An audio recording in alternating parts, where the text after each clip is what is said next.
Nah, pembebasan bersyarat ini artinya kita bebas keluar dari penjara, tidak ditahan, tapi ada syarat-syarat standar yang harus kita patuhi. Nah, jadi syarat-syarat ini bukan hasil negosiasi, bukan.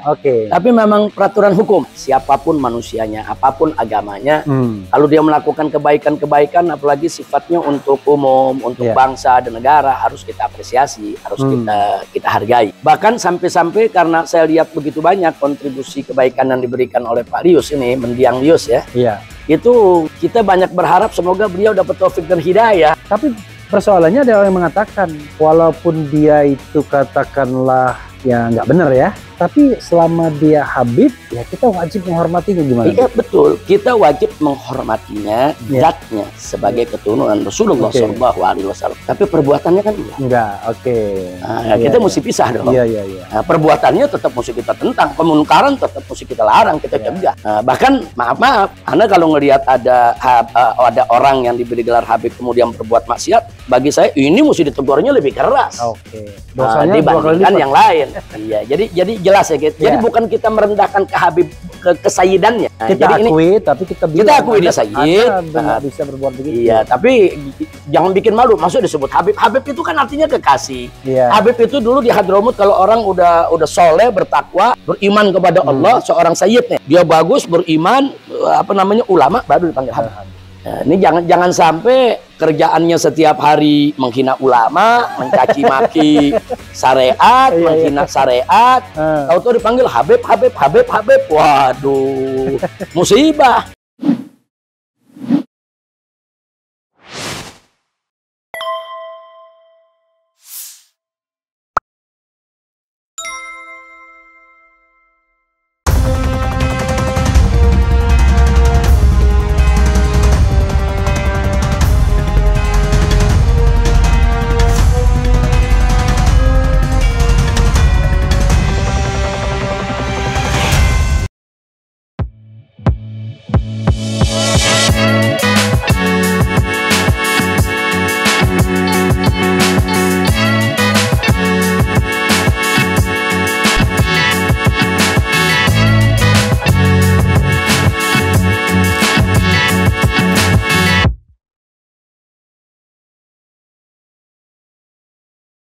Assalamualaikum warahmatullahi wabarakatuh. Waalaikumsalam warahmatullahi wabarakatuh. Sobat RH sekalian, jumpa lagi kita di channel yang keren ini. Keren Jadas. Jadi, walaupun sama Habib Rizik kita tetap keren Jadas ya. Jadi sahabat RH sekalian, gembira sekali di tengah-tengah silaturahmi Bib ya, silaturahim ya. Kita mau ngobrol santai saja. Banyak dari sobat RH dan juga umat pastinya yang barangkali nggak begitu ngerti sih sebenarnya pembebasan bersyarat Habib itu sampai kapan. Nah, lalu kenapa kok pembebasan bersyarat? Jadi memang ini pertanyaan yang ringan, tapi kan orang perlu tahu kok PB. Konon katanya sampai Juni 2024. Nah itu dulu Bib, satu dulu Bib. Ya. Terima kasih banyak Bang Refli, jazakumullah khairal jasa untuk para pemirsa dimanapun berada ya. Sesuai dengan pertanyaan tadi, memang setiap narapidana itu siapapun dia itu punya hak yang dilindungi oleh undang-undang.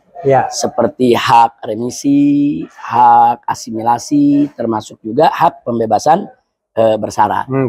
Jadi kalau hak asimilasi itu orang bisa dapat kalau sudah separuh masa tahanan ya. Tapi dengan syarat dia belum pernah dipenjara. Tapi kalau dia sudah pernah dipenjara, kayak saya kan udah beberapa kali nih baru masuk penjara, jadi nggak bisa dapat asimilasi. Nah kita baru bisa dapat pembebasan bersyarat. Nah pembebasan bersyarat ini artinya kita bebas keluar dari penjara, tidak ditahan, tapi ada syarat-syarat standar yang harus kita patuhi. Nah, jadi syarat-syarat ini bukan hasil negosiasi, bukan. Tapi memang peraturan hukum. Nah, di antara syarat apa? Umpamanya pertama kita tidak boleh melakukan pelanggaran hukum. Nah, itu satu. Yang kedua kita wajib lapor. Wajib lapor. Setiap 1 bulan sekali Oke. ke Bapas, ke Kejaksaan, ya kan? Oke. Kemudian Bapas itu badan pemasyarakatan. badan pemasyarakatan. Yang ada di bawah Dirjen Pemasyarakatan dan ada di Kemenkumham. Oke. Iya. Nah, kemudian selain itu juga kita tidak boleh keluar kota kecuali dengan izin. Keluar kota itu berarti dari Jakarta ya? Dari Jakarta. Keluar Jakarta Kalau ya? untuk seluruh wilayah Jakarta kita bebas. Depok nggak boleh juga? Depok nggak boleh. Depok bukan Jakarta. Iya, Depok nggak boleh. Bekasi, Tangerang, itu nggak boleh. Jadi biar mereka Jadi tahu sebetulnya juga. bukan dilarang Pak Refli ya, bukan kita dilarang keluar kota, boleh tapi dengan izin. Oke. Nah, izin ini kan ada prosedur. Prosedurnya kita mengajukan surat permohonan. Alasannya tuh harus betul-betul bisa diterima. Itu berapa hari biasanya izinnya? Biasanya kita mengajukan diproses dalam 1 minggu itu diproses. Habib sudah pernah gunakan berapa kali? Sudah kita gunakan untuk membesuk istri. Saya punya istri kan sedang sakit, lebih banyak pemulihan perawatan kesehatannya di Sentul, bukan di Jakarta. Sentul itu Bogor berarti kan? Iya, karena di sana kan udaranya segar, ya kan, situasi lebih bagus. Nah, maka itu kalau saya mau ke sana saya ajukan surat permohonan. Nah, alasannya apa? Untuk besuk istri karena istri sakit. Nah, kita mesti buktikan betul apa enggak sakit. Mana surat dokternya. Nah, kalau itu diterima, nanti mereka keluarkan surat izin.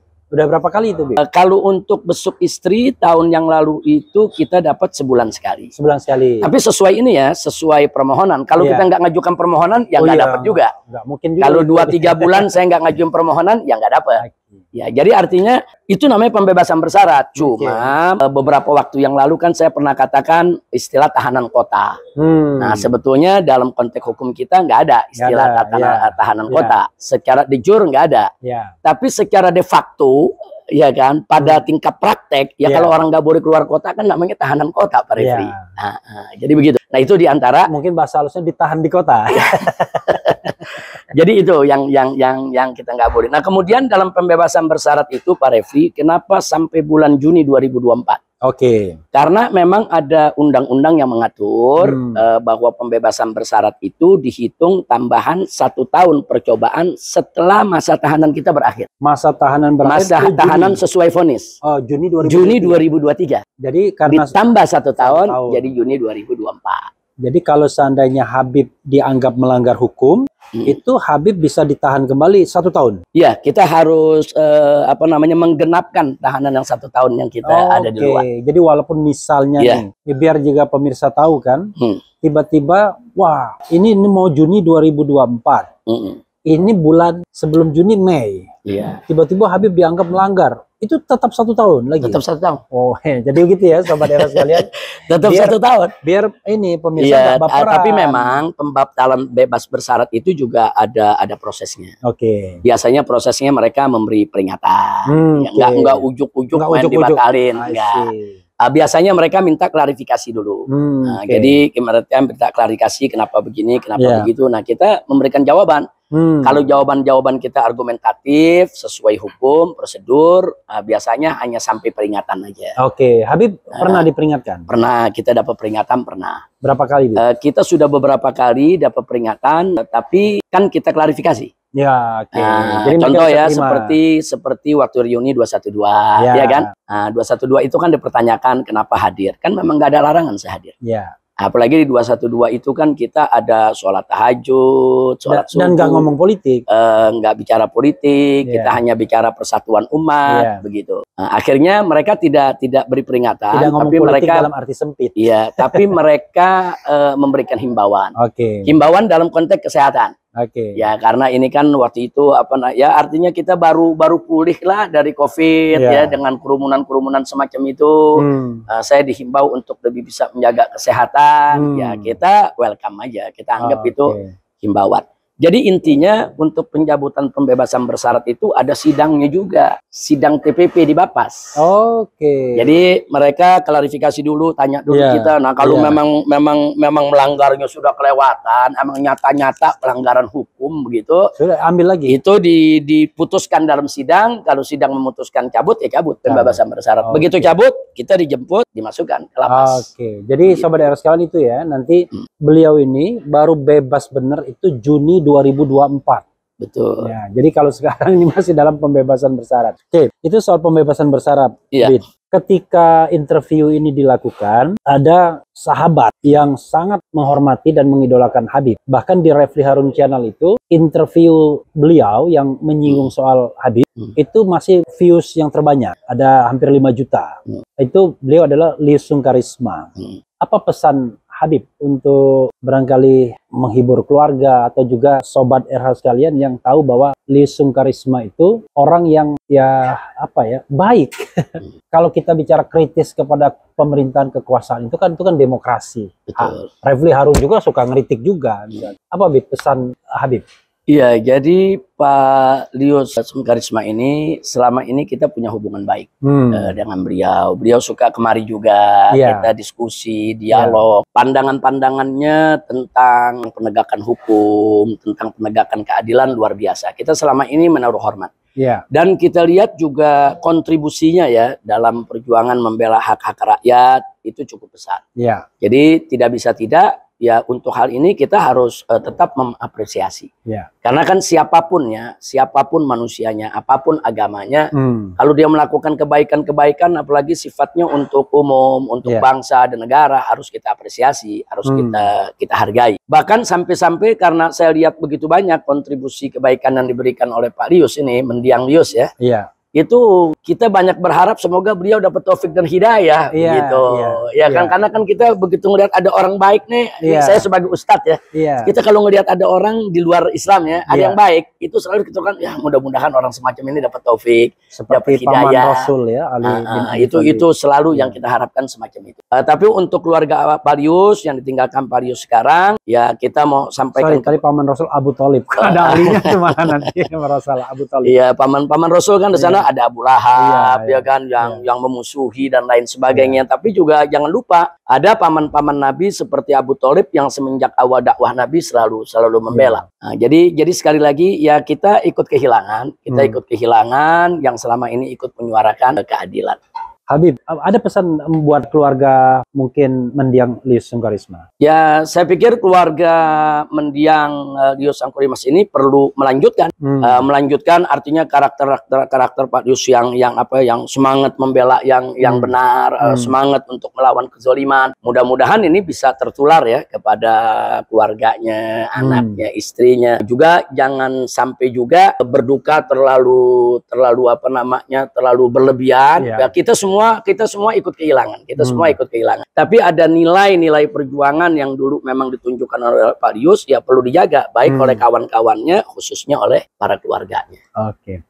Ya itu yang mengenai untuk mendiang Liusung Karisma, sahabat mendiang Liusung Karisma. Ini Bib yang ketiga ya. Saya mau tanya kegiatan Habib setelah pembebasan bersyarat mulai Agustus tahun lalu ya. Agustus tahun lalu sampai interview ini dibuat awal 2023 ini. Apa saja yang Habib lakukan? Mungkin ada beberapa orang yang atau pemirsa sudah tahu, tapi mungkin akan lebih baik lagi dijelaskan. Kegiatan-kegiatan rutin yang saya lakukan semenjak saya bebas. Pertama, dakwah itu tetap kita lakukan. Hanya tentu dalam kemasan yang berbeda. Jadi dalam suasana pembebasan bersyarat, karena ada rambu-rambu yang kita tidak boleh langgar ya. Jadi kegiatan dakwah itu kita jaga juga. Jangan sampai kegiatan dakwah itu nanti dipahami atau disalahpahami oleh pihak-pihak tertentu yang akan mempersulit kita. Jadi prinsipnya dakwah kita tetap jalan seperti biasa. Saya tetap mengajar, ada santri-santri yang kita ajar, kita tetap buka kitab, kita tetap menyampaikan apa yang harus disampaikan dalam pendidikan Islam. Itu yang pertama. Yang kedua, kita juga membuka majelis pertemuan. Pertemuan. Pertemuan. Bukan petamburan. Enggak, petamburan, bukan pertempuran. Jadi majelis pertemuan di petamburan ini. Jadi setiap hari Ahad itu banyak majelis-majelis talim kaum ibu dari berbagai daerah bersama para ustadzahnya datang. Datang, kita sampaikan dulu beberapa butir nasihat-nasihat agama. Setelah itu para tamu memperkenalkan diri dan menyampaikan pesan-kesannya. Iya, dan saya lihat itu sangat efektif sekali ya dalam membina silaturahim, memperkuat ukhuwah. Itu bisa setiap hari atau hanya Sabtu? Dulu setiap hari. Pada saat 6 bulan pertama. Tapi saat ini sudah kita atur sedemikian rupa untuk kaum ibunya hari Sabtu, untuk kaum bapaknya hari Ahad. Oke. Ya, jamnya dari zuhur sampai asar. Zuhur Jadi sampai intinya silaturahim. Intinya silaturahim. Saya memberikan materi keagamaan sebentar, nggak lama. Setelah itu ya mereka menyampaikan kesan-pesannya. biasanya yang mereka tunggu tuh momen foto-fotonya itu. Nah, biasanya itu di bagian akhir mereka ada foto-foto. Tapi fotonya foto bersama ya. Foto bersama ya. Kalau Iya. satu-satu kan ribet. Iya, nah itu di antara kegiatan. Di samping itu saya juga membuka silaturahmi ke tokoh-tokoh ya di seluruh Jakarta. Oke. Jadi kita datangi orang-orang tua kita, guru-guru kita yang di Jakarta ini kan banyak kan. Ya? Oke. Di Jakarta nih ada Kiai Haji Maulana Kamal Yusuf, di Paseban sana ada Kiai Haji Mahfuz Asirun di Cengkareng sana, ada Kiai Haji Munawir Asri di di Klender sana. Kemudian masih ada lagi insya Allah ke depan Kiai Syukron Makmun di Jagakarsa. Jadi semua orang-orang tua ini kita silaturahim, kita datangi. Oke. Karena kan saya udah nggak boleh keluar kota nih. Ya saya silaturahim keliling Jakarta aja Pak Refli. Jadi hikmahnya ya. Iya. Jadi mereka yang di Jakarta paling tidak hikmahnya adalah beliau lebih banyak waktu untuk bersilaturahmi di Jakarta. Betul. Jadinya, ya. Nah di samping itu sisanya kita lebih banyak baca kitab sama nulis kitab. Kalau secara hitungan, Habib boleh sebenarnya menghadiri undangan di luar Pulau Jawa, misalnya seberang. Ya secara secara de jure saya boleh keluar kota, boleh keluar pulau, bahkan boleh keluar negeri, Asal tapi izin. harus izin. Oh, tidak dapat izin, tidak Dan bisa. ada tingkatan. Kalau kita keluar kota dari Jakarta, ini izinnya cukup di tingkat Bapas. I see. Tapi kalau pergi keluar pulau, Ya. seperti ke Sumatera, Kalimantan, itu izinnya di tingkat Kanwil. Oke. Berjenjang. Nah, kalau keluar negeri, katakan mau umroh misalnya, Iya. nah, itu izinnya di tingkat kementerian. Oke. Iya, dan tentunya semakin tinggi tingkatan, itu kan memerlukan waktu yang cukup lama ya. Kalau di tingkat Bapas mungkin 2-3 hari minta izin selesai. Kalau tingkat Kanwil kan bisa seminggu, 2 minggu. Kalau tingkat menteri mungkin bisa sebulan. Asal jangan setahun aja. Kalau setahun. Jadi bukan nggak boleh, boleh. Umroh Oke. boleh. Kalau umroh alasannya apa? Oh ini kan ritual keagamaan. Iya. Nah, selama alasannya masuk di akal atau kita mau keluar kota untuk apa? Berobat umpamanya. Karena di Jakarta nggak ada rumah sakit yang menangani ini. Saya harus di rumah sakit. Boleh, nggak ada masalah. Tapi semua harus pakai proses perizinan. Bib, ngomong-ngomong umroh, Bib, insya Allah ya, 2 hari setelah interview ini dilakukan, saya mau umroh, Bib. Alhamdulillah. Ya, jadi apa nasihat? Umroh makbulah. Ya, insya Allah. Apa nasihat Habib kepada umat yang barangkali mau umroh? Kalau haji kan nanti. Iya. Tapi kalau umroh, apa yang Habib nasihatkan atau Habib doakan begitu? Ya. Biasanya kita kalau berhadapan dengan jamaah umroh yang ingin melaksanakan umroh, di samping yang kita ingatkan kepada mereka untuk tidak melanggar aturan-aturan ibadah umrohnya, tapi selalu kita dorong juga untuk mereka bertafakur dan tadabur, merenungkan dan memikirkan serta menghayati setiap perilaku mereka di dalam manasik umroh. Contoh, kenapa sih mereka mengelilingi Ka'bah? Iya. Kenapa sih mereka harus sa'i? Kenapa sih mereka harus cukur rambut? Nah, tentu kan di sana ada makna khusus. Kalau secara syariat ya memang kita lihat cukur rambut selesai berarti tahallul. Tapi kan di balik itu kan ada makna, ada makna yang tersirat. Contoh, pada saat kita mengelilingi Ka'bah 7 kali putaran, kan semestinya kita perhatikan bahwa kita dan seluruh umat Islam yang datang dari berbagai negeri. Dan itu mengelilinginya tuh melawan arah jarum jam dari kanan. Iya. Kalau sekarang yang kita lihat saat umroh itu, saat tawaf itu dari berbagai negeri, suku bangsanya berbeda, bahasanya berbeda, bahkan mazhabnya juga banyak berbeda. Tapi menariknya mereka berputar dengan arah yang sama, nggak ribut, dengan jumlah putaran yang sama juga, dan titik pusaran yang dikelilingi adalah satu titik saja, yaitu Ka'bah. Artinya itu kan satu pendidikan ilahi. Allah memberikan pendidikan kepada umat Islam bahwa engkau ini dari berbagai dunia, dengan berbagai suku, dengan berbagai budaya, engkau sebetulnya harus bergerak sama, seiring selangkah melangkah untuk menuju satu titik. Satu titik itu adalah ridha Allah. Yang kemudian dilambangkan dengan titik Ka'bah tadi. Nah, seharusnya pada saat kita bertawaf, kita saat itu berikrar di hadapan Allah untuk menanggalkan pakaian perpecahan, pakaian permusuhan, pakaian perselisihan. Kita ganti dengan pakaian persatuan, pakaian ukhuwah, pakaian persamaan di antara saudara, persamaan hak maupun kewajiban. Oke. Nah, itu kan makna yang mesti kita ambil dari tawaf. Nah, begitu juga nanti dari minum air zam-zamnya, apa sih yang bisa kita ambil? Begitu juga dari sa'inya antara Safa dan Marwah, begitu juga dari tahallulnya. Nah, ini yang saya maksudkan. Artinya jangan kita hanya mempelajari soal syarat, rukun, adab, wajib. Kalau itu kan hanya untuk keabsahan. Tapi untuk mengambil hikmah dari ibadah kita, perlu juga kita merenungkan kenapa begini, kenapa begitu. Dan itu sebenarnya setiap orang punya perenungan masing-masing. Betul. Dan bisa jadi satu orang mendapatkan sesuatu yang nggak didapat oleh yang lain. Nah, dan perenungan-perenungan itu sangat penting, bisa menjadi sumber sugesti kita ke depannya. Nah, jadi kita tahu, oh kenapa saya umroh, oh kenapa saya minum air zam-zam. Gitu. Minum air zam-zam itu kan seolah-olah kayak kita berikrar kepada Allah. Air zam-zam ini kan air mulia ya, air mujizat. Begitu kita minum itu kan seolah-olah kita berikrar, ya Allah, untuk memakai pakaian takwa, untuk memakai pakaian persamaan, persatuan. Tentu itu juga harus dimulai dengan diri kita, jangan menyentuh yang haram.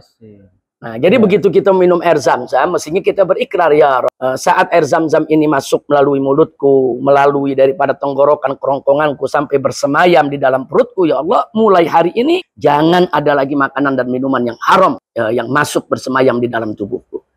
Nah, karena apa? Karena bagaimana kita mau bersatu, bagaimana kita mau bersaudara, bagaimana kita mau bertakwa, bagaimana kita mau semangat berjuang kalau badan kita nih masih berisi dengan yang haram. Karena makanan yang haram itu akan merusak jiwa. Orang kalau makan yang haram itu sulit diajak bersatu, sulit diajak mengaji, sulit diajak berjuang, sulit diajak untuk peduli dan hatinya keras dengan orang lain. Iya. Nah, jadi artinya kan minum air zam-zam bukan sekedar minum. Kalau sekedar minum kita bisa beli di condet, banyak orang jual air zam-zam. Beli, minum, selesai. Tapi kita minum di sana tuh ada makna, begitu. Itu air zam-zam itu nggak apa-apa ya dimandiin, orang cuci muka? Nggak apa-apa. Tabarukan nggak apa-apa. Tapi juga jangan sampai mubazir, jangan sampai terbuang-buang. Tapi untuk tabarukan nggak apa-apa. Boleh buat muka, boleh buat minum dan lain sebagainya. Itu dan air zam-zam itu kan sebetulnya di Makkah sana kan dibagikan gratis. Dibagikan gratis. Cuman memang dibatasi sekarang. Nggak kayak dulu. Dulu orang bisa ngambil bergalon-galon. Sekarang enggak. Untuk keselamatan penerbangan. Iya. Habib, waktu Habib di Arab itu di Mekah ya? Iya, di Mekah. 3 tahun ya? 3 tahun setengah. 3 tahun setengah itu Habib naik haji terus atau? Alhamdulillah, selama saya hijrah ke Mekah kemarin ini kita dapat 3 kali haji. 3 kali haji. Saya, istri, anak-anak, dan yang keempat semestinya seharusnya dapat itu kan COVID. Nah, jadi waktu COVID itu memang betul-betul dibatasi oleh pemerintah Saudi. Waktu itu kan cuma ada berapa 1.000 atau 1.500 orang yang boleh haji dan itu semua berjarak. Dan di tahun itu ya. Iya, kalau misalnya haji walaupun di lokal begitu itu tetap daftar juga ya? Kalau peraturan harus semua, walaupun itu orang Saudi sekalipun, itu mereka ada dicatat ya dalam database ya. Nah, mereka tuh boleh cuma 5 tahun sekali untuk haji gitu. Jadi memang sebetulnya ada yang namanya tasrih haji, izin haji. Jadi baik dari luar negeri maupun yang dari dalam negeri gitu. Ada izin. Kalau nggak ada izin ditangkap, dipulangkan. Bahkan kalau orang Saudi ada yang melanggar izin, andai kata ketahuan gitu melanggar izin, itu bisa ada kena sanksi denda atau penjara. Jadi Habib mengajukan izin terus gitu? Ya, kita selalu mengajukan izin. Ada proses. Mengajukan izin tuh ada proses. Nah, begitu kita dapat tasrih, kita bisa menunaikan ibadah haji. Kalau umrah? Sama lah dengan orang-orang di Indonesia. Kadang-kadang ada satu orang bisa haji 2-3 kali berturut-turut berapa tahun. Itu kan karena dia ngurus. Atau kadang-kadang hari ini dia ikut ONH, ya kan? Ternyata besok dia dapat undangan dari Raja Arab, ya kan? Hari berikutnya mungkin nanti dia dapat undangan dari kementerian. Biasanya saya lihat kawan-kawan yang hajinya beberapa kali ya karena ada kesempatan-kesempatan tadi. Kalau ONH sendiri kan sekali daftar sudah. Kalau umroh bisa berkali-kali? Kalau umroh bebas kecuali di saat COVID kemarin. Saat COVID kemarin memang semua harus daftar.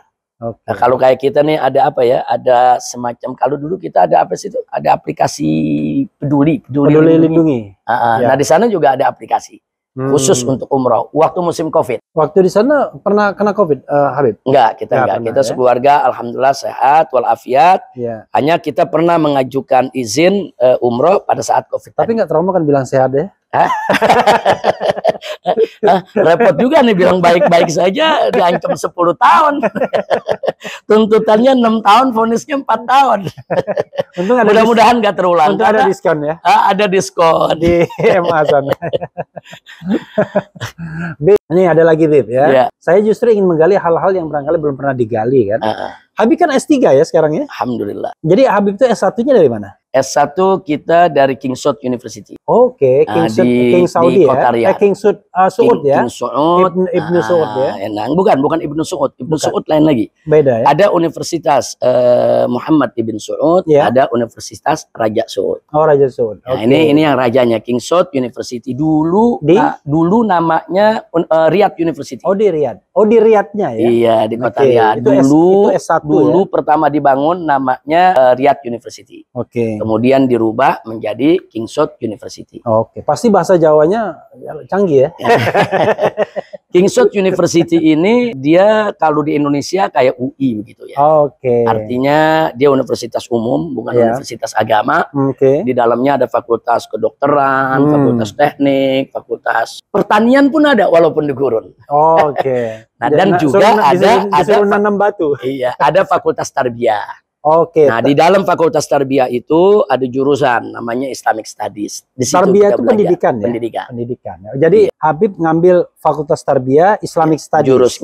Jurusannya Islamic Studies. Spesialisasinya fikih dan usul. Oke, fikih dan usul ya. Ya, fikih itu hukum Islam, usul fikih itu bukan metodologi penggalian hukum Islam. Metodologi.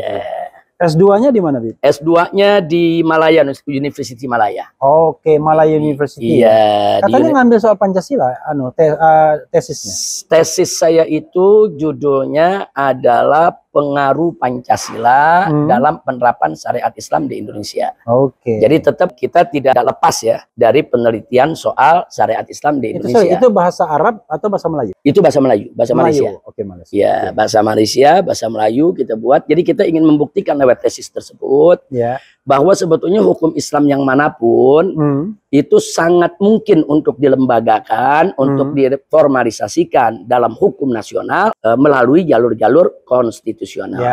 Dan kita buktikan juga bahwa di sana cukup banyak bagian-bagian syariat Islam yang sudah jadi undang-undang, yang sudah jadi hukum nasional, walaupun bahasanya bukan hukum syariat ya. Nah, tapi sudah jadi. Nah, itu yang kita buktikan. Kita buktikan dengan seperangkap perundang-undangan yang udah jadi. Yang kesimpulannya bahwa Pancasila itu nggak melarang pemberlakuan syariat Islam. Yang penting dilakukan melalui jalur konstitusional. Ya, tapi sebagai tesis ya tentunya kan kita harus bahas dulu apa itu Pancasila, bagaimana sejarahnya, kemudian bagaimana posisinya dalam tata negara Indonesia. Kita harus bahas itu dulu. Setelah kita bahas itu, terus kita bahas juga syariat Islam, apa itu syariat Islam. Itu di jurusan apa itu, Bu? Itu jurusannya tetap jurusan syariat. Jurusan kalau di Malaysia dia masuk filsafat ya. Tapi sebetulnya itu syariat. Jadi masternya tetap Master of Art. Itu tahun berapa Habib menyelesaikannya? 2000 berapa ya? Saya lupa. Kalau nggak salah 2012 ya. 2012. Ya, tapi itu memang kita menyelesaikan itu sambil jalan. Jadi begini ada ceritanya, Bang Refli. Saya dulu sering dakwah di Malaysia. Pulang pergi, nggak ada niat untuk ngambil S2. Nah, kemudian kalau kita ke Malaysia, kita kumpul sama kawan-kawan. Ada Dr. Adian Usaini. Ada Dr. Fahmi Zarkasi yang dari Gontor, ya kan? Kemudian ada beberapa kawan lah. Nah, mereka ini yang mendorong supaya saya ya sekalian aja ngambil S2. Begini, nah, kita diskusi, akhirnya mereka yang ambilkan formulir, mereka isiin, toto nama kita udah masuk di sana. Nah, akhirnya ya sudah. Karena hasil diskusi kita bicara tentang penerapan syariat Islam dan juga tentang hubungannya dengan Pancasila di Indonesia, itu kita jadikan sebagai judul tesis. Dan kebetulan waktu itu ada Profesor Mahmud Suhdi, seorang profesor di University Malaya yang sangat ngerti soal Indonesia. Iya, jadi nyambung kita bicara. Stay di sana sempat atau enggak pulang pergi ya? Kita pulang pergi aja. Jadi kita ngambilnya inian by riset. By research. Iya, jadi kita nggak mesti hadir di kelas. Iya. Nah, itu S2 ya 2012. S2. Fortunately, alhamdulillah ternyata ketika kemarin sempat di hotel. Di hotel bintang 7. Bintang 7 yang bikin pusing ya. ya. Itu menyelesaikan disertasi. Betul. Nah, ujiannya di situ malah. Betul. Itu dari universitas apa? Sama universitasnya? Kita dari USIM, Oh, USIM. University Sains Islam Malaysia. Itu bahasa Arab atau bahasa? Itu bahasa Arab. Arab, oke. Karena memang USIM ini kan universitas internasional. Oke. Jadi dia memberikan kita pilihan mau buat tesis dalam bahasa Inggris atau bahasa Arab. Oke. Ya, saya pilih dalam bahasa Arab karena memang lulusan S1 kita kan dalam bahasa Arab. Jadi saya pikir lebih bahasa Jawanya.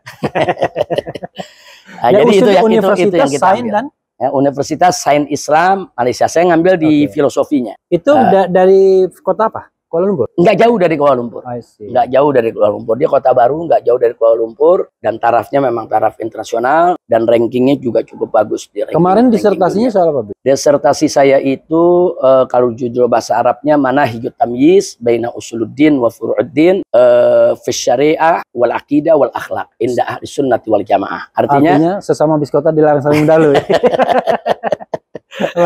Jadi artinya Manahijut Tamyiz itu metodologi pemilahan antara usuluddin dengan furu'uddin. Jadi antara hal-hal yang sangat prinsip di dalam Islam dengan yang tidak boleh diperdebatkan dengan hal-hal yang memang merupakan rancah perdebatan di antara ulama soal fikih. Jadi kita ngambil metodologinya, bagaimana cara kita memilah. Oh ini usuluddin, oh ini furu'uddin, oh yang ini nggak boleh diperdebatkan, oh yang ini boleh diperdebatkan, oh yang ini kalau memperdebatkannya bisa mengantarkan kepada kekafiran.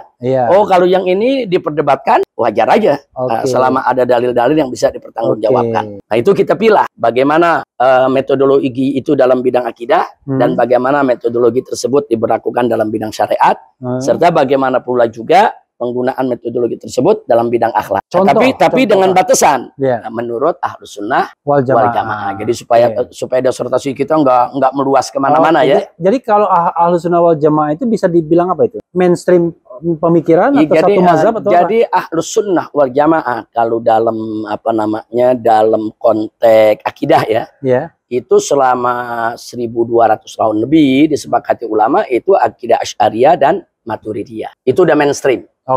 Mainstream akidah Ahlus Sunnah wal Jamaah itu bukan Mu'tazilah, bukan Khawarij, ya kan? Bukan Murji'ah, bukan Jahmiyah, begitu. Nah, yang disepakati oleh mereka adalah dari akidah Asy'ariyah dan Maturidiyah. Itu dalam konteks akidah. Dan itu tapi kalau Ahlus Sunnah wal Jamaah dalam konteks fikih, nah itu 4 mazhab yang terkenal. Mazhab Hanafi, Maliki, Syafi'i, Hambali. Jadi ada dalam ranah fikih, ada juga dalam ranah akidah. Jadi kita nggak mau keluar dari situ. Jadi kita nggak bicara apa pandangan Syiah, apa pandangan Mu'tazilah, enggak. Kita bicara apa pandangan, karena kan Ahlus Sunnah wal Jamaah ini kan yang merupakan asawadul aqbab. Mayoritas umat Islam di dunia itu kan. Jadi bisa dibilang dia tengah ya? Ya, nah justru Ahlus Sunnah ini yang wasatiyah, yang pertengahan. Jadi kalau sekarang ini Bang Refli lagi ada istilah-istilah yang populer, moderasi beragama ya. Moderasi beragama kan ini kan konteksnya kan untuk bagaimana memoderatkan cara memahami ajaran agama. Ya sebetulnya kalau kita bicara Ahlus Sunnah wal Jamaah dari dulu sudah moderat. Moderat dalam arti kata iktidal, insof, moderat dalam arti kata wasatiyah, pertengahan, enggak ekstrim kanan, enggak ekstrim kiri. Jadi Islam dari awal turunnya memang sudah moderat. Islam dari awalnya memang sudah wasatiyah, sehingga sebetulnya enggak tepat juga kalau Islam ingin demoderasi karena memang udah moderat dari sananya. Begitu. Nah, jadi sekali lagi Ahlus Sunnah wal Jamaah itu adalah yang ajaran Islam yang moderat itu. Tadi bilang ini yang usuluddin sama yang furu'uddin ya? Furu'uddin. Itu contoh kasusnya, Bib, misalnya? Contoh kasus begini ya. Kita bicara umpamanya dalam bidang akidah. Dalam bidang akidah.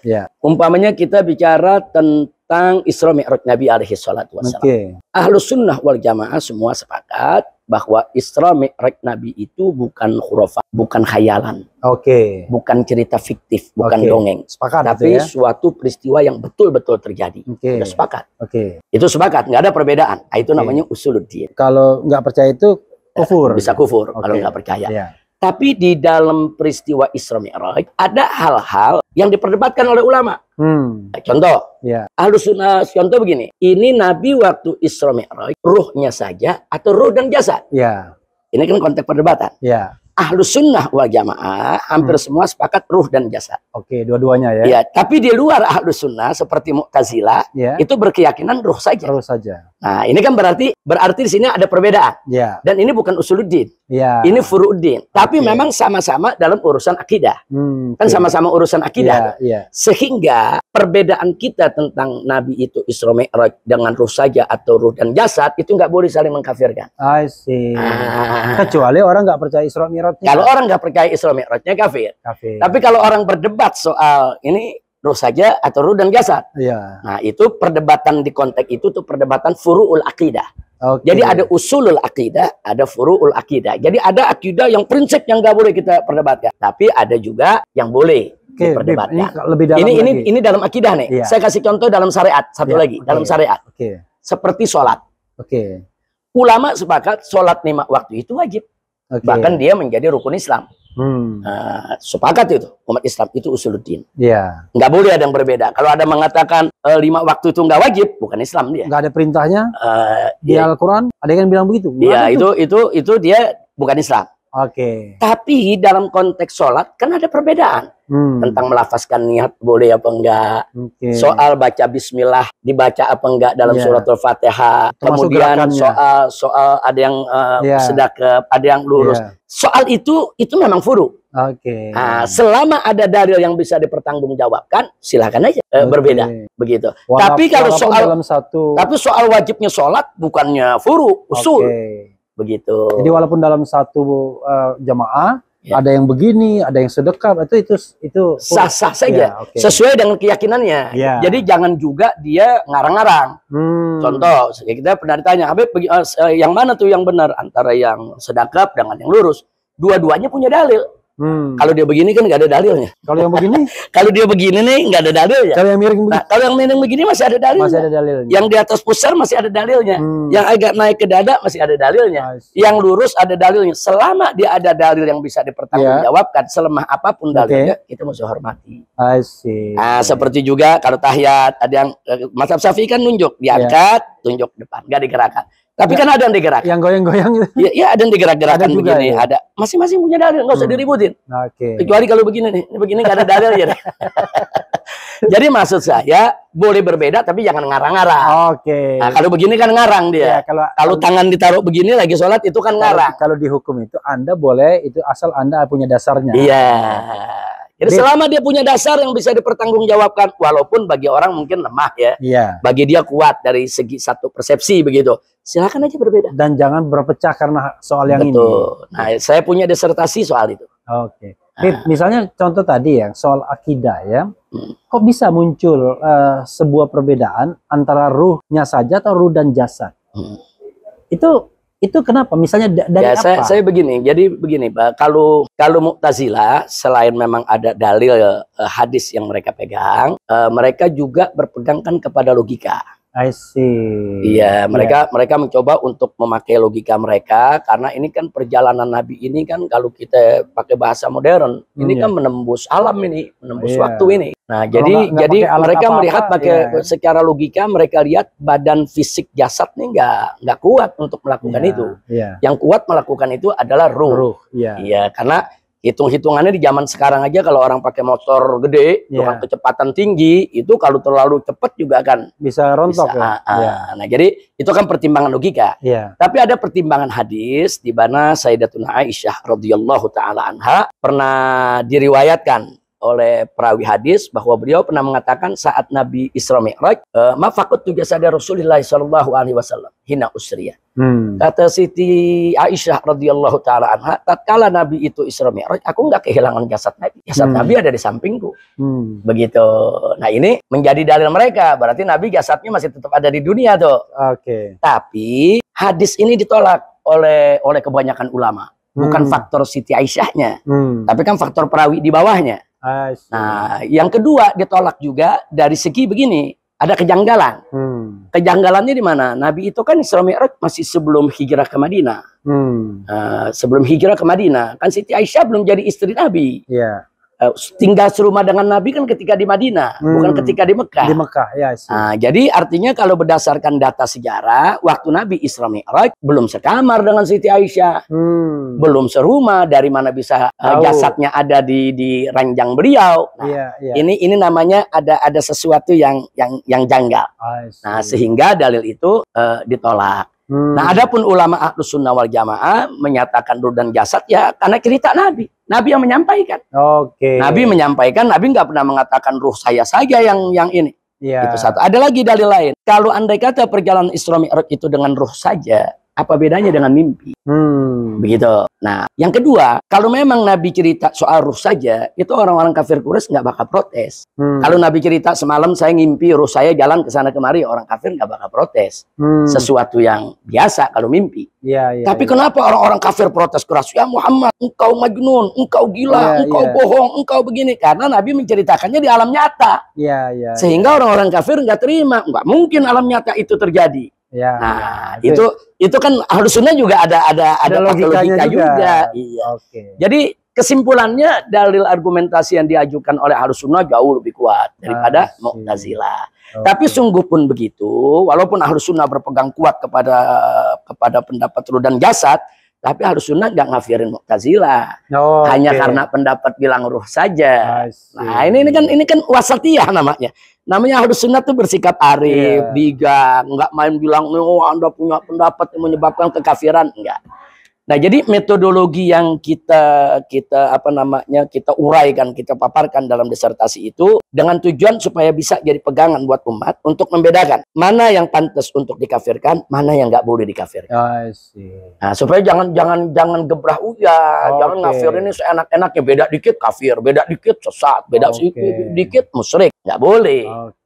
Bib, ini mewakili kegalauan saya sebagai orang awam ya. Saya orang awam soal agama. Kan Rasul itu beristri 9 ya? Iya. Itu kenapa, Bib? Maksud saya kan yang dibolehkan 4. Iya. Sorry. Jadi sebetulnya jumlah istri Nabi alaihi salatu wassalam semua ada 12. Oh, 12. Iya, hanya ada yang meninggal saat hidup Nabi. Ada yang ditinggalkan oleh Nabi menjadi janda. Iya, jadi yang kalau yang Nabi nikahi itu ada 12. Yang ditinggal mati oleh Nabi ada 9. Nah, berarti kan yang lain meninggal pada saat Nabi masih hidup. Terus ada catatan juga pada saat Nabi memperistri Khadijah sampai wafatnya Khadijah, Nabi itu melakukan monogami. Nah, jangan lupa tuh love story-nya Nabi dengan Siti Khadijah radhiyallahu anha yang luar biasa. Nah, kemudian begitu masuk fase berikutnya, sepeninggalnya Khadijah, ini ada nama-nama istri Nabi ini kita tulis. Yang ini nih di sana Khadijah ya.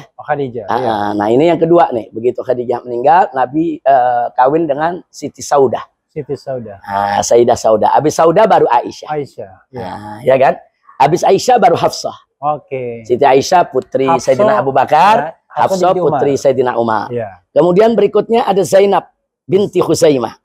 Itu. Ya, jadi yang keberapa tuh? Yang 1, 2, 3, 4, 5 ya. Yang ke-6-nya Ummu Salamah. Nah, habis Ummu Salamah, yang berikutnya lagi tuh ada Zainab lagi. Zainab binti Jahash. Jadi istri Nabi yang bernama Zainab ada 2. Ada Zainab binti Khuzaimah, ada Zainab binti Jahash. Terus yang berikutnya ada Juwairiyah. Ya kan? Habis Juwairiyah, Sofia. Habis Sofia di sana ada Romlah. Yang julukannya Ummu Habibah. Nah, habis itu baru Maimunah. Nah, ini kan 11. Yang terakhir Maria Al-Qibtiyah. Hanya begini, hanya Maria Al-Qibtiyah diperdebatkan. Jadi kebanyakan ulama mengatakan Maria Al-Qibtiyah itu setelah dihadiahkan buat Nabi oleh Raja Mesir, itu memang masih hamba sahaya. Setelah itu dimerdekakan oleh Nabi dan dinikahi, sehingga menjadi istri. Tapi ada sebagian ulama mengatakan enggak, Maria Al-Qibtiyah posisinya tetap sebagai hamba sahaya. Kan hamba sahaya kan dalam Islam boleh. kedudukannya kan halal, seperti istri. Ya, jadi dia walaupun tidak dinikah dengan syariat. Kalau nggak perlu dinikah. Kalau hamba sahaya itu kepemilikannya tanpa akad nikah. Tapi bukan boleh ditidurin rame-rame. Yang boleh menyentuh dia hanya tuannya. Dan kalau sudah disentuh oleh tuannya mendapatkan anak, nggak boleh dijual. Jangan dijual karena dia kan harus merawat anaknya. Anaknya jadi anak tuannya.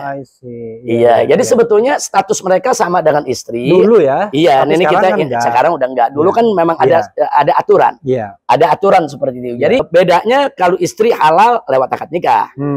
Kalau hamba sahaya halal lewat kepemilikan.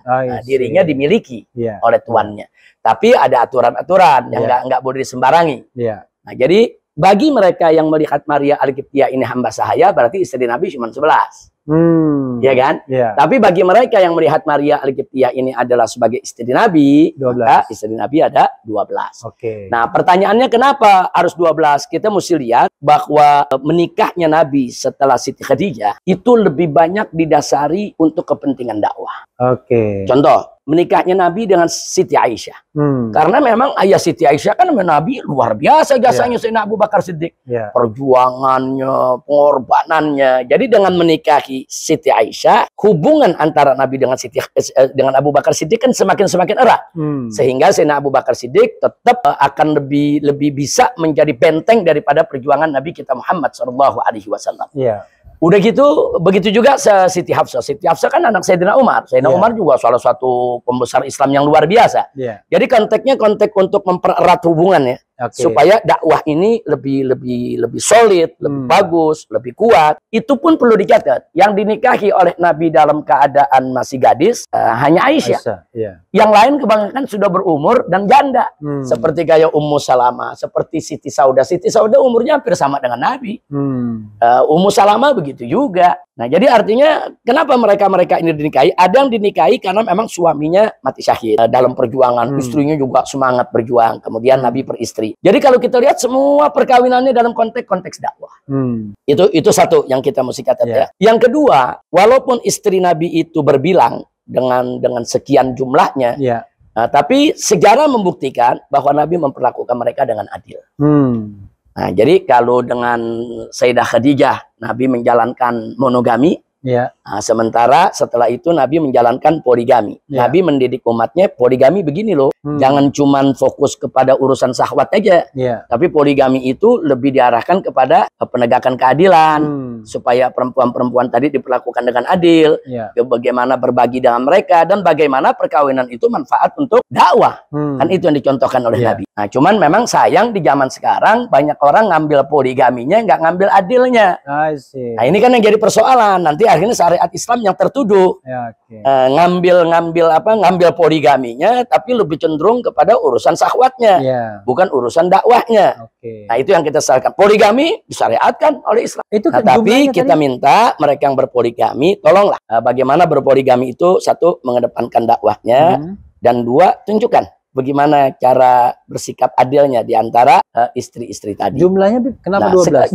Jumlah di sini perlu kita ketahui bahwa untuk Nabi alaihi salatu wassalam memang Allah yang izinkan untuk 12. Tapi untuk umatnya memang Allah larang. Nah, dalam Al-Quran Allah nyatakan fankihu matawabalakum minan nisa masna wa thulas wa ruba. Jadi silakan kau nikahi perempuan-perempuan yang kau sukai, kata Allah dalam Al-Quran, yaitu 2, 3, atau 4. Artinya Allah yang membatasi. Sebelum ini nggak ada pembatasan. Makanya waktu Nabi 3 tambah 4. Jadi 9. Jadi memang sebelum itu kan nggak ada pembatasan. Pembatasan itu kan datangnya belakangan. Jadi ada sahabat sebelum masuk Islam dia punya istri cukup banyak. Begitu dia masuk Islam ditanya kepada Nabi, bagaimana? Nabi bilang, kau pilih mana istri yang kau sukai, cukup 4. Yang lainnya kau lepaskan secara baik-baik. Nah, jadi artinya itu namanya kalau dalam hukum tuh retroaktif itu.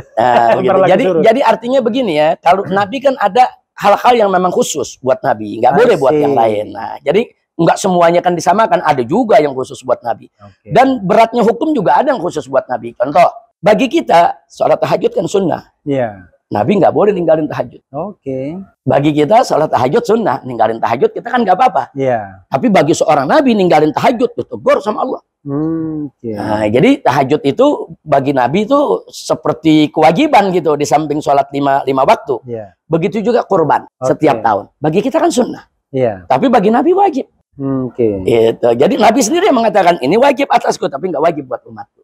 Oke. Nah, jadi ada yang khusus buat Nabi, yang memang bukan tidak khusus buat umatnya. Iya. Tapi jangan melulu kita berpikir, oh ini enak dong, Nabi kok istri bisa 9. Cuman dilihat soal perkawinannya. Dia nggak lihat soal lain, beban-beban yang diberikan oleh Allah kepada Nabi yang jauh lebih berat daripada umatnya. Oke. Nah, jadi kalau kita melihat siapa Nabi dan bagaimana aturan Islam, kita mesti lihat secara komprehensif.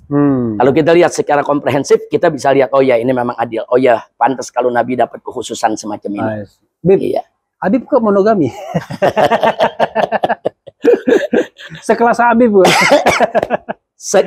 Saya sangat mendukung poligami. I see. Nah, saya sangat mendukung poligami karena secara syariat itu memang ajaran Islam. Oke. Dan itu memang yang dicontohkan oleh Nabi Muhammad SAW. Tapi dalam praktek kehidupan, saya ini kan sehari-hari kita berdakwah, kita berjuang. Dan berjuang kita, Pak Refli tahulah bagaimana berjuang kita nih keluar masuk penjara dengan beban yang banyak.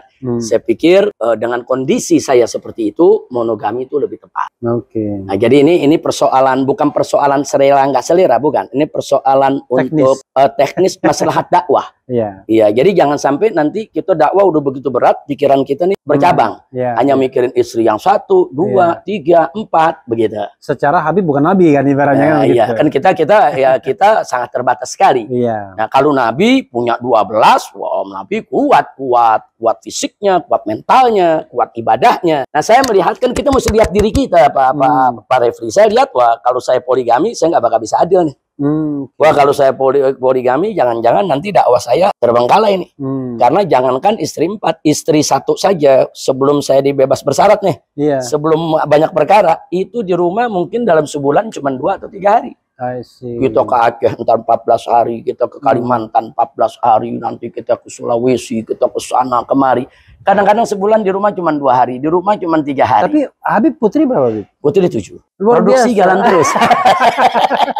Jadi sebulan 2-3 hari tapi produksi jalan terus. Jalan terus. Sekarang udah punya Tapi putri 7 itu putri semua ya? Putri semua. Dari 7 itu yang sudah menikah? 5. 5. 5. Luar biasa ya. Iya, Punya menantu-menantu. Kita saat ini alhamdulillah Allah kasih amanat, kita saat ini sudah punya cucu 9. Allah. Dan sebentar lagi 12. 12. Karena yang 3 lagi hamil. Oh. Jadi soal monogami poligami itu bukan soal selera suka nggak suka, bukan. Kalau bicara syariat, poligami adalah syariat Islam. Siapapun harus terima itu, mau laki-laki mau perempuan, dia harus terima, itu memang aturan Allah.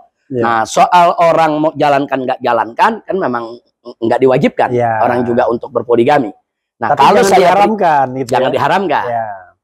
Tapi bisa jadi poligami bisa menjadi haram kalau niatnya untuk menzolimi. Iya. Kalau niatnya untuk menzolimi, kalau memang udah ada niat dari awal nggak mau bersikap adil. Tapi monogami juga haram juga kalau niatnya nggak benar. Betul. Iya. Jadi sebetulnya intinya mau monogami mau poligami, bagaimana kita al-mu'asyarah, yaitu kita memperlakukan istri dengan sebaik-baik. Jadi tolong ya istri-istri dengarkan ya. Karena Nabi mengatakan begini dalam satu hadis, khairukum li ahlikum. Di hadis yang lain, khairukum li nisaikum. Artinya orang yang terbaik di antara kamu adalah orang yang terbaik perlakuannya kepada keluarganya. Dia yang riwayat yang satu, orang yang terbaik di antara kamu adalah orang yang terbaik memperlakukan istrinya. Bib, iya. Ini tidak hanya sekedar saya mau podcast, tapi saya ingin belajar nih. Kan keutamaan kan mendoakan orang tua, ya. Tapi kalau orang tua sudah meninggal, selain mendoakan, apa yang bisa kita lakukan? Misalnya kita ingin berbuat baik tuh, masih ada kakak tertua, misalnya begitu. Misalnya begitulah. Jadi begini, birrul walidin itu berbakti kepada kedua orang tua ya. Itu bisa kita lakukan sepanjang hidup kita, walaupun orang tua sudah tidak ada di samping kita. Jadi birrul walidin itu banyak macamnya, Pak Refli. Satu, kita tidak lupa untuk selalu mendoakan mereka yang sudah meninggal dunia. Kedua, ada beberapa jalan ibadah yang dibenarkan oleh Nabi untuk orang tua. Contoh, kita bersedekah atas nama orang tua. Oh, itu boleh setiap saat ya? Boleh. Kita membangun masjid pahalanya untuk orang tua, amal jariah. Boleh. Kemudian itu termasuk birrul walidain. Jadi birrul walidain kan bukan hanya doain aja, tapi ada amalan sedekah, itu kan amalan fisik, amalan harta yang bisa pahalanya kita persembahkan kepada orang tua. Belum lagi yang perlu kita tahu juga, di antara birrul walidain adalah dalam hadis disebutkan kita menyambung silaturahmi kepada orang-orang yang pernah baik dengan orang tua kita. Dengan kakak-kakaknya, dengan adik-adiknya, dengan sepupunya, dengan kawan-kawannya, begitu. Nah itu, itu dulu pernah bantu orang tua saya, itu dulu deket sama ibu saya, ibu saya susah, kita anggap dia ibu kita juga, kita berderma kepada dia. Itu termasuk birrul walidain. Kalau misalnya, jadi birrul walidain tuh luas. Bahkan orang-orang dulu di zaman Nabi, zaman tabiin, itu saking birrul walidain, kalau punya anak dia kasih nama ayahnya yang udah meninggal dunia. Kan banyak yang begitu. Ayahnya siapa nih? Ayahnya umpamanya namanya Ahmad, ya kan? Dia namanya Hasan. Begitu punya anak, ayahnya udah meninggal dunia, dikasih nama lagi Ahmad. Itu termasuk bagian dari birrul walidain. Dia kan ingin mengabadikan nama ayahnya. Dan itu malah sangat dianjurkan. Itu termasuk daripada segi birrul walidain. Nah, jadi birrul walidain itu bisa beraneka ragam. Kita jaga nama baiknya, kita doakan, kita ceritakan kebaikannya, kita sambung silaturahmi dengan orang-orang yang punya hubungan baik dengan orang tua kita. Kita sambung silaturahmi, atau kita membantu orang-orang yang dulu memang pernah bantu orang tua kita. Bib, ada satu konsep yang paling gampang diomongkan, tapi kita nggak ngerti kadang-kadang batasnya. Amar ma'ruf nahi mungkar. Kan itu problem kita kan, misalnya katakanlah begini, kita terhadap suatu pemerintahan, kita kan nggak pernah benci, nggak pernah nggak suka, tetapi kan kita punya kewajiban, istilah saya itu kewajiban profetik, kewajiban kenabian, bahwa berdasarkan ilmu pengetahuan yang kita punya, walaupun saya kayak background saya hukum tata negara, saya merasa bahwa ya saya memang ngomong tentang kebaikan, iya, tapi saya kalau yang salah ya saya omong dong, misalnya. Nah itu kan kadang-kadang kan kita kadang-kadang sebagai warga negara ya kan, dan sebagai seorang muslim, kita merasa apa iya ya kita selalu hidup dalam pertengkaran seperti itu, tapi kalau kita nggak sampaikan itu salah gitu. Gimana Habib merasakan? Jadi begini, amar ma'ruf nahi munkar itu kalau dalam bahasa fikihnya disebut hisbah. Nah, hisbah itu sebetulnya wajib bagi mereka-mereka yang memang diberi tanggung jawab. Contoh, kepolisian itu kan diberi tugas untuk melawan kriminal, melawan kejahatan. Nah, itu amar ma'ruf nahi munkar di bidang itu memang kewajiban dia. Kalau dia tidak kerjakan, dia berdosa. Begitu juga kepala daerah, kepala negara, dia kan juga diberikan tanggung jawab untuk mengatur keuangan negara, untuk mengatur pengeluaran, pendapatan, dan lain sebagainya. Dia harus jalankan itu dengan baik. Kalau ada anak buahnya yang nyeleweng, dia mesti cegah. Kalau tidak, dia berdosa. Nah, kenapa dia berdosa? Karena dia wajib. Dia yang punya tanggung jawab dan dia punya wewenang. Jadi kalau yang punya wewenang, itu hukum amar ma'ruf nahi munkar wajib. Adapun yang tidak punya wewenang, hukum amar ma'ruf nahi munkar itu nggak wajib. Karena kita tidak punya wewenang. Tapi jangan lupa, kalau sampai tidak ada yang menegakkan amar ma'ruf nahi munkar sama sekali, semuanya jadi dosa. Itu yang disebut fardul kifayah. Jadi kalau umpamanya soal apa nih, soal ketatanegaraan, kita lihatnya ada kemunkaran, nggak betul nih secara negara maupun secara agama, ini nggak betul. Kemudian yang punya wewenang, yang punya tugas mestinya membenahi. Contoh yang punya wewenang seperti lembaga pengawasan kan DPR.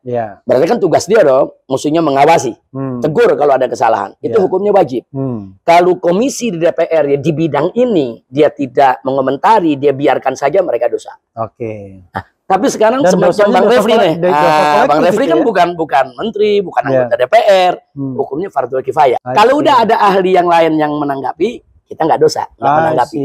Tapi kalau yang lain nggak ada yang menanggapi, yang punya kewajiban nggak menanggapi di DPR umpamanya, yang di luar juga para ahli tata negara nggak menanggapi juga, ya mau nggak mau Bang Refli harus ikut menanggapi. Karena kalau nggak dosanya rame-rame. Kalau misalnya, jelas ya. Jadi jadi yang punya wewenang itu fardul ain. Tapi yang tidak punya wewenang itu fardul kifayah. Zaman dulu waktu ada FPI dulu tuh, Forum Pembela Islam dulu. Mereka bukan fardul ain, mereka nggak wajib amar ma'ruf nahi munkar. Yang wajib polisi, RT, RW itu yang wajib untuk melakukan amar ma'ruf nahi munkar. Kalau semua diam, ya terpaksa kita harus mengerjakan amar ma'ruf nahi munkar. Karena kalau kita nggak kerjakan semua dosa. Nah kalau semua dosa itu yang bisa mengundang bencana, musibah dari Allah. Dan kalau bencana datang, ya bencana kan nggak nanya mana rumah kiai, mana yang bukan kiai.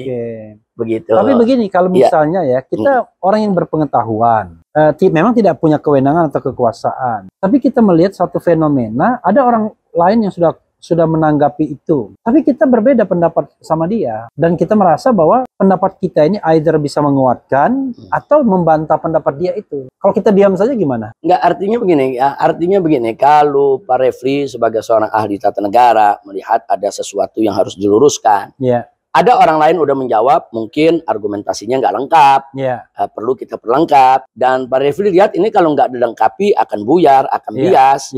Akhirnya kemungkaran ini akan berkelanjutan. Kalau Pak Refli merasa ini memang bisa semakin bias dan semakin mudarat, ya wajib untuk meluruskan. Jadi luruskan lagi. Jadi sebetulnya bicara amar ma'ruf nahi munkar itu bukan hanya tugas ulama, bukan hanya tugas kiai, bukan tugas habib. Para cendikiawan pun punya kewajiban untuk melakukan amar ma'ruf nahi munkar di bidang yang dia kuasai. Bib, ini terakhir Bib. Ini saya menyita waktu Habib lama sekali ini ya. Soal Sayyid dan Syarif, soal Habib, ya kan? Saya terus terang waktu di Palembang itu nggak tahu yang namanya Habib. Taunya Ayib, ya kan? Iya. Woi, orang Ayib tuh kalau di Palembang tuh. Ternyata banyak sekali di Palembang itu, di daerah Pasar Kuto namanya. Bahkan ada kampung Habib di sana. Ada kampung macam-macam tuh. Nah, Ayib itu rupanya dari Syarif ya. Nah, tapi ada juga Sayyid. Keturunan Sayyidina Hasan dan Husain. Saya itu baru paham bukan paham ya, baru tahu ada ya yang begitu-begitu. Sebenarnya biar tidak memunculkan kesalahpahaman ya. Sebenarnya apa sih? Semacam privilege. Saya makanya menggunakan bahasa susah, privilege itu loh. Seorang zuriat Rasulullah tuh, sehingga orang nggak salah tuh. Jangan sampai juga orang jadi kultus individu juga akhirnya. Betul. Gimana pendapat Habib? Ini satu pertanyaan yang sangat bagus ya, fokus dan serius. Tapi memang ini sebetulnya jawabnya mesti panjang nih. Nah, nggak apa-apa. Tapi jangan panjang-panjang ya. Sepanjang Habib secara singkat aja, memang dulu di zaman Nabi alaihi salatu wassalam maupun di zaman sahabat dan tabi'in, persoalan semacam ini memang kurang mencuat. Karena apa? Karena saat itu memang keturunan Nabi kan belum banyak. Artinya masih mudah dikenali. Oh, yang ini cucu Nabi, ini ponakan Nabi, masih mudah dikenali. Nah, setelah mereka menyebar kemana-mana banyak, nah para ulama-ulama, baik dari kalangan tabi'in, dan generasi berikutnya, itu mereka yang berinisiatif untuk membedakan mana yang turunan Nabi, mana yang bukan turunan Nabi. Nah, jadi ini bukan privilege, artinya mereka punya hak khusus dengan gelar itu, enggak. Nah, para ulama pun banyak menggelari mereka nih dari keturunan Sayyidina Hasan, Syarif. Lalu dari keturunan Sayyidina Husain, Sayyid, dan seterusnya. Dan ini kalau kemudian Sayyid ya. Ya, kemudian begitu berjalannya zaman sampai di Nusantara, di Indonesia, ternyata istilah-istilah itu lebih bervariasi. Nah, contoh kayak di Jakarta dulu lebih banyak dipanggil Habib. Atau dipanggil Wan. Nah, di Pontianak juga masih Wan sampai sekarang. Kemudian kalau di Palembang Ayib. Kalau di Sumatera Barat Sidi. Kemudian kalau di beberapa daerah di Jawa Timur umpamanya Ye. Iya kan? Kemudian kalau di Malaysia atau di Aceh ada tulisannya Set. Ditulis sebetulnya itu hanya pemberian nama dari masyarakat aja kepada mereka. Tapi yang lebih penting daripada itu, Pak Refli, adalah apa sih alasan para ulama ini kok mencoba mendokumentasikan, mengabadikan silsilah nama-nama keturunan mereka. Jadi yang kerja ini bukan hanya dari kalangan keluarga Nabi saja, di luar keluarga Nabi pun mereka membuat buku-buku nasab yang akhirnya pada zaman ini menjadi literatur penting kan untuk kesinambungan kebersenambungan daripada mereka punya silsilah. Kenapa pertanyaannya? Kenapa para ulama kok peduli, ihtimam? Jawabnya karena ada sejumlah hukum dalam syariat Islam yang berkaitan dengan hak dan kewajiban mereka. Contohnya singkat aja. Keluarga Nabi itu nggak boleh makan zakat. Oh gitu. Iya, itu aturan. Walaupun dia miskin sekalipun. Itu cerita darurat. Kalau cerita darurat lain kan. Kita bicara hukum biasa ya, bukan hukum darurat. Keluarga Nabi nggak boleh makan zakat. Nah, walaupun dia katakanlah dia sebagai sebagai salah satu asnaf. Tapi kalau nggak darurat nggak boleh. Apalagi makan suap. Nggak boleh. Makanya waktu cucu Nabi alaihi salatu wassalam ketika Nabi mengumpulkan zakat kan dari para sahabat, di antaranya kan ada zakat korma kan. Tahu-tahu Sayyidina Hasan ambil apa Sayyidina Husain begitu salah satu, ambil itu korma dimakan. Begitu Nabi lihat dipegang mulutnya dikeluarin. Kata Nabi kih keluarin. Oh, sampai begitu. Sampai begitu. Kata Nabi, ingat keluarga Muhammad nggak boleh makan zakat. Nah, itu dipegang oleh ulama. Jadi kalau silsilah mereka hilang, silsilah mereka tidak dikatet, suatu saat nanti habaib yang nggak tahu dirinya habaib, yang nggak tahu dong. Kalau dia habib, akhirnya dia makan zakat. Hukum ini perlu dijaga. Supaya hukum ini bisa berlaku, habib harus tahu kalau dirinya habib. Nah, itu pencatatan. Itu satu. Yang kedua ada lagi yang namanya khumusul khumus. Dulu di zaman Nabi, keluarga Nabi itu mendapat bagian dari pampasan perang. 1/25. Nah, 1/25. Itu mendapat bagian. Nah, di zaman Nabi itu dijalankan, dibagi-bagi. Di zaman Sayyidina Abu Bakar Siddiq, Umar ibn Khattab, Utsman ibn Affan, Ali ibn Abi Thalib, bahkan di zaman Muawiyah radhiyallahu anhum, di zaman Bani Umayyah, Bani Abbas, itu dijalankan. Itu hanya untuk keluarga Nabi, anak cucunya. Nah, otomatis keluarga mereka mesti dicatat dong di dalam satu diwan, satu pembukuan besar. Kalau nggak dicatat, nanti bagaimana mereka mau dapat itu bagian? Begitu. Nah, ini kan juga hukum yang menyangkut mereka. Begitu. Nah, kemudian ada lagi hukum di beberapa mazhab seperti mazhab Syafi'i ada hukum kufu, hukum kafa'ah, hukum pernikahan yang harus sederajat. Nah, walaupun di situ ada perbedaan pendapat ulama ya, kita nggak bicara soal perbedaannya. Tapi bagi ulama yang menjadikan kufu itu sebagai apa namanya masalah yang harus diperhatikan dalam perkawinan, tentunya masalah nasab menjadi penting buat mereka. Begitu. Nah, jadi ini yang mereka jaga. Jadi ada sebagian hukum berkaitan dengan para keturunan Nabi ini.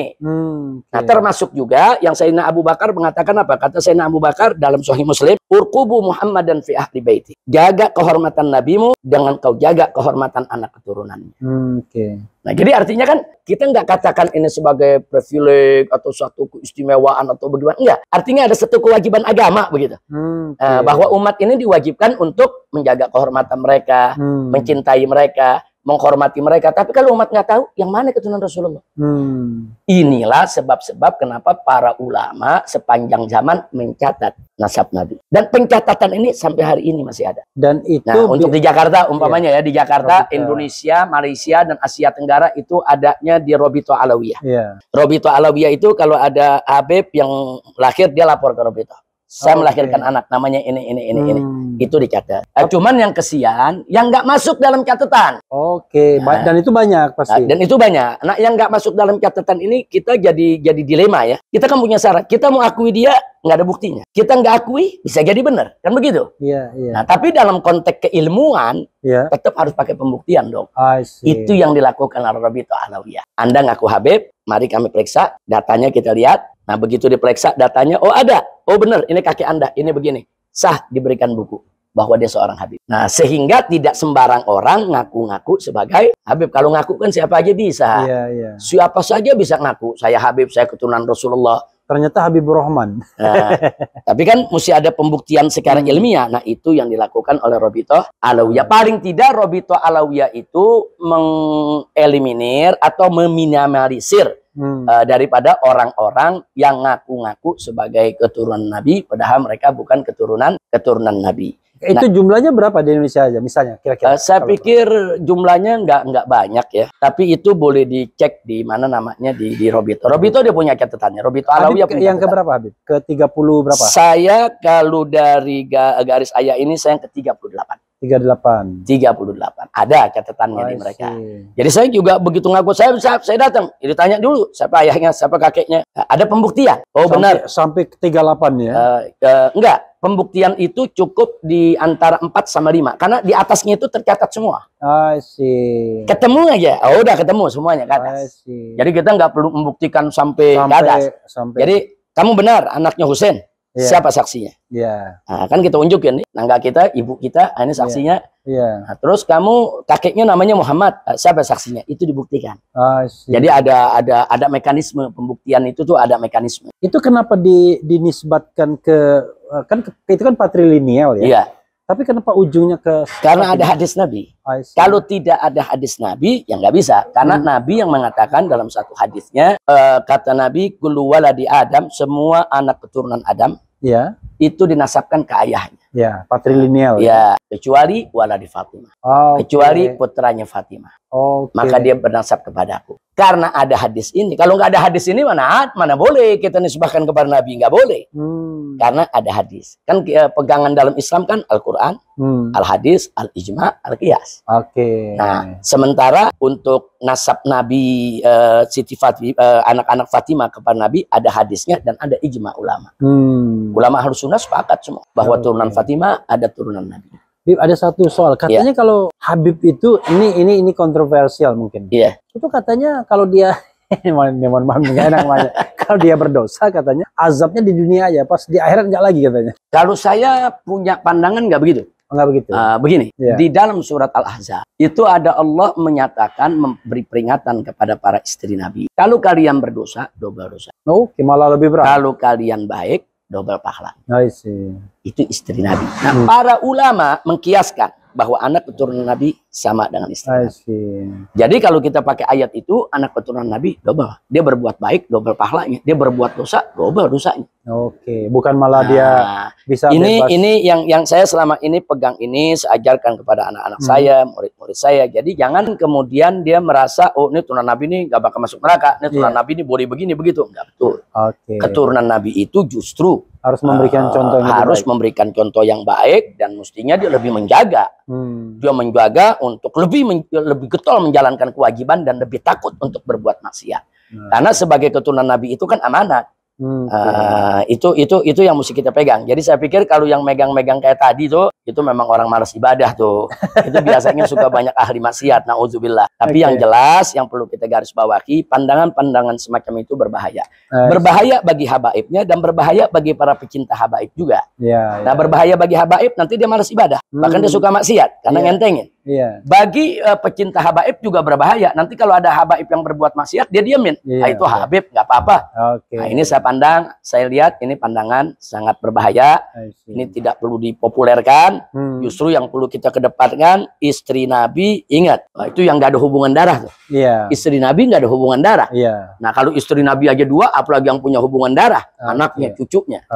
Nah, sehingga dengan pandangan pedoman semacam ini, insya Allah habaib akan lebih terkontrol untuk berbuat yang lebih baik. Tapi saya punya himbauan ini, apa namanya, Pak Refli. Ada istilah itro, zuriyah, keturunan, ada istilah Habib, ya kan? Saya pikir ini mesti dipisahin ya. Masalahnya begini, dulu di Hadramut, kata Habib itu hanya diberikan kepada sayyid-sayyid yang soleh. Jadi kalau ada turunan Nabi nggak soleh, nggak ada yang dipanggil Habib. Nah, jadi ini perlu diluruskan juga. Jangan sampai nanti ada orang ngaku sayyid, dia berbuat maksiat, dia berbuat kejelekan, terus kita panggil Habib, kan ngawur. Saya termasuk yang menolak. Tolong, walaupun ada itu orang keturunan Nabi, walaupun dia katakan tadi ya gelarnya Sayyid Syarif, tapi kalau dia tidak soleh, dia tidak berakhlakul karimah, jangan dipanggil Habib. Cukup namanya aja. Jadi gelar Habib ini adalah seorang sayyid yang beriman kepada Allah dan berakhlakul karimah. Nah, sekarang begini, maaf, kalau ada keturunan Nabi, tahu-tahu kita temukan dia agamanya bukan Islam, masa mau dipanggil Habib? Kalau ada orang ngaku keturunan Nabi, tapi dia mengharamkan yang haram, menghalalkan yang haram, masa dia panggil Habib? Ini kan jadi mencemarkan nama Habib. Nah, saya nggak setuju. Saya ajak umat Islam di mana-mana, kalau ada siapapun dia, walaupun dia itu ngaku keturunan Nabi, ada buktinya, kalau dia tuh apa namanya punya silsilah, itro, ya kita akui dia turunan Nabi, ya kita akui dia itro, ya kita akui dia zuriyah, tapi jangan dipanggil Habib kalau dia ahli maksiat. Tapi begini, Bib, misalnya jelas ya? Iya, jelas. Tapi persoalannya ada orang yang mengatakan, walaupun dia itu katakanlah ya nggak benar ya, tapi selama dia Habib, ya kita wajib menghormatinya, gimana? Iya betul, kita wajib menghormatinya, zatnya sebagai keturunan Rasulullah SAW. Tapi perbuatannya kan enggak. Nah, kita mesti pisah dong. Nah, perbuatannya tetap mesti kita tentang, kemunkaran tetap mesti kita larang, kita cegah. Nah, bahkan maaf, Anda kalau ngelihat ada orang yang diberi gelar Habib kemudian berbuat maksiat, bagi saya ini mesti ditegurnya lebih keras. Oke. Dosanya dibandingkan yang lain. Iya, jadi jelas ya. Jadi bukan kita merendahkan ke Habib, ke kesayidannya. Kita jadi akui, tapi kita bilang kita akui dia sayyid. Bisa berbuat begitu. Iya, tapi jangan bikin malu. Maksudnya disebut Habib. Habib itu kan artinya kekasih. Habib itu dulu di Hadramut kalau orang udah soleh, bertakwa, beriman kepada Allah, seorang sayyidnya. Dia bagus, beriman, ulama, baru dipanggil Habib. Nah, ini jangan sampai kerjaannya setiap hari menghina ulama, mencaci maki syariat, menghina syariat. Tahu-tahu dipanggil Habib. Waduh, musibah. Oke. Bib, terakhir Bib, closing statement Bib. Mungkin Habib mau menyampaikan sesuatu kepada umat, kepada sobat RH sekalian, dan saya ucapkan terima kasih. Terima kasih banyak Bang Refli. Masya Allah, ini hari nggak berasa Bang Refli ya, udah berapa jam nih kita ngobrol.